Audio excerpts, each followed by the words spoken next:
Baik, Assalamualaikum warahmatullahi wabarakatuh.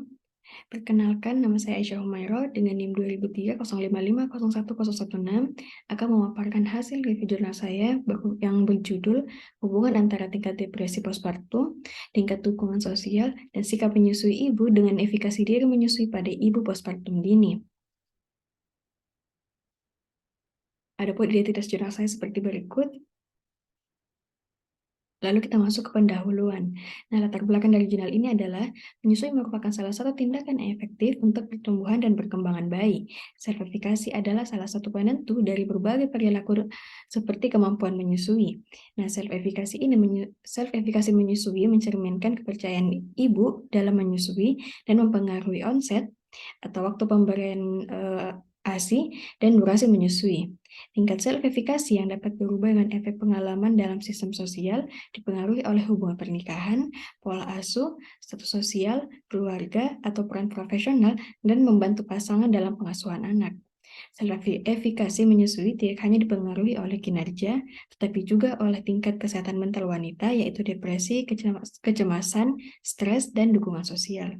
Lalu adapun tujuan dari penelitian ini adalah untuk mengetahui hubungan antara tingkat efikasi diri menyusui ibu postpartum dengan tingkat depresi, tingkat dukungan sosial, dan sikap menyusui pada periode awal postpartum. Adapun metode penelitian digunakan yang pertama untuk pengukuran itu data penelitian yang dikumpulkan secara tatap muka menggunakan Personal Information Form, yang mana pada Personal Information Form ini dikumpulkan data seperti usia, tingkat pendidikan terakhir, pekerjaan, jumlah pendapatan, dan lain-lain. Lalu ada Breastfeeding Self-Efficacy Scale Short Form, yang ini untuk mengetahui self-efikasi menyusui ibu. Lalu ada pun Edinburgh Postnatal Depression Scale untuk mengukur tingkat depresi. Lalu ada Multidimensional Scale of Perceived Social Support untuk menilai tingkat dukungan dan menyusui sikap skala evaluasi untuk mengukur sikap menyusui ibu dalam pemberian ASI. Lalu pun ada teknik analisis data yang digunakan, yaitu analisis reliabilitas, ada uji ANOVA, ada analisis regresi linear multivariat, dan analisisnya dilakukan di ISPSS 22,0. Selanjutnya ada sampel penelitian. Sampel penelitian berusia 15-49 tahun yang awalnya berjumlah 420 orang. Setelah melalui beberapa proses seperti pengisian kuesioner, akhirnya didapatkanlah sampel berjumlah 398 orang. Yang sampel dipilih melalui pengisian kuesioner. Yang sebelum pengisian kuesioner itu dilakukan pengisian informed consent atau permintaan persetujuan kepada responden untuk dijadikan sampel. Nah, adapun kriteria inklusinya itu seperti wanita usia subur, berada dalam 42 hari pertama periode postpartum, melahirkan hidup pada kehamilan terakhir, dan lain-lain.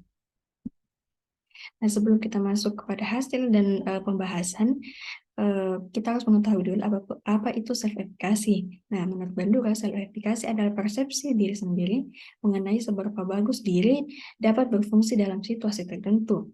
Dalam kata lain, self-efikasi ini berhubungan dengan keyakinan diri memiliki kemampuan untuk melakukan tindakan yang diharapkan. Nah, self-efikasi ini sendiri berkaitan dengan rasa kepercayaan diri masing-masing orang dalam meyakini dirinya untuk melakukan sesuatu dengan baik dan benar. Lalu kita masuk hasil. Nah, hasil yang pertama adalah usia rata-rata peserta itu didapatkan 28,61 sampai dengan 5,72, yang artinya 59,8% berada dalam kelompok usia 25 sampai 34, lalu 52,5% adalah lulusan sekolah menengah atas, 98,5% menikah, 30,4% dari responden memiliki pekerjaan yang menghasilkan upah. Nah, 90,7% dari responden menganggap tingkat pendapatan mereka sedang. Lalu rata-rata jumlah anak yang hidup adalah 1,8 sampai 0,81.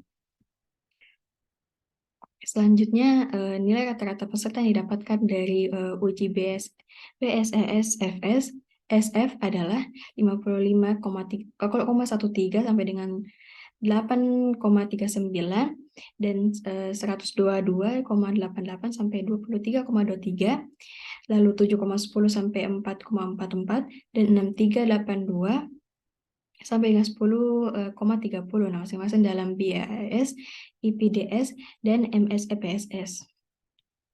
Lalu selanjutnya hasil yang ketiga, perbandingan tingkat efikasi diri menyusui ditinjau dari karakteristik sosiodemografi yang disajikan pada tabel 3.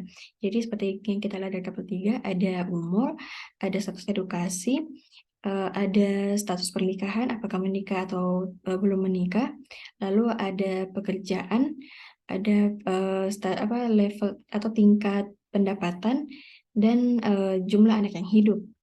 Nah, hubungan signifikan secara statistik terdeteksi antara skor BSES-SF peserta dan status pekerjaan, tingkat pendapatan yang dirasakan, dan jumlah anak yang hidup. Sedangkan didapatkan tidak ada hubungan signifikan yang terdeteksi antara status perkawinan dan status pendidikan. Lalu yang keempat dan terakhir yaitu dalam analisis regresi multivariat disesuaikan dengan karakteristik sosiodemografi itu sebelumnya.